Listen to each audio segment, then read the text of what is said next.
ಮತ್ತು ಮುಂಬೈನಂತಹ ಮಹಾನಗರಗಳಲ್ಲಿ ಇತ್ತೀಚೆಗೆ restaurant dating scam ಎಂಬ ವಂಚನೆ ಜಾಲ ಭಾರಿ ಸದ್ದು ಮಾಡ್ತಾ ಇದೆ.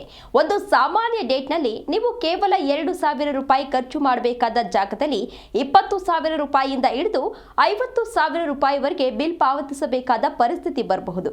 ಈ ವಂಚನೆ ಹೇಗೆ ನಡೆಯುತ್ತದೆ ಎಂಬುದರ ಬಗ್ಗೆ ತಿಳಿದುಕೊಂಡ್ರೆ ಖಂಡಿತ ಅಚ್ಚರಿ ಪಡೋದು ನಿಜ.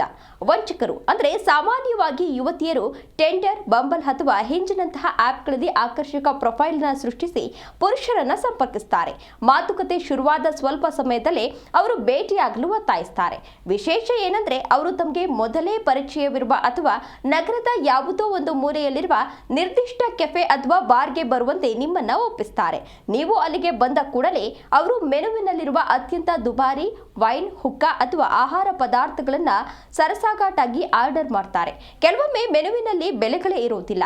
ಆಹಾರ ಸೇವಿಸಿದ ತಕ್ಷಣ ಅಥವಾ ಬಿಲ್ ಬರುವ ಮುನ್ನವೇ ಅವರಿಗೆ ತುರ್ತು ಕರೆ ಬಂದಿದೆ ಅಥವಾ ಮನೆಯಲ್ಲಿ ಏನೋ ಸಮಸ್ಯೆಯಾಗಿದೆ ಎಂದು ಹೇಳಿ ಅಲ್ಲಿಂದ ಜಾಗ ಖಾಲಿ ಮಾಡ್ತಾರೆ. ನಂತರ ನಿಮ್ಮ ಕೈ ಸೇರುವ ಬಿಲ್ ನೋಡಿ ನೀವು ಬೆಚ್ಚಿ ಬೀಳ್ತೀರಾ. ಸಾಮಾನ್ಯ ಕೆಫೆಯಲ್ಲಿ 20,000 ರೂಪಾಯಿ ಬಿಲ್ ಬಂದಿರುತ್ತದೆ. ಒಂದು ವೇಳೆ ಇದನ್ನ ನೀವು ಪ್ರಶ್ನಿಸಿದ್ರೆ ರೆಸ್ಟೋರೆಂಟ್ನ ಬೌನ್ಸರ್ಗಳು ಅಥವಾ ಮ್ಯಾನೇಜರ್ ನಿಮ್ಮನ್ನ ಸುತ್ತುವರೆದು ಹಣ ಪಾವತಿಸುವಂತೆ ಬೆದರಿಕೆ ಹಾಕ್ತಾರೆ.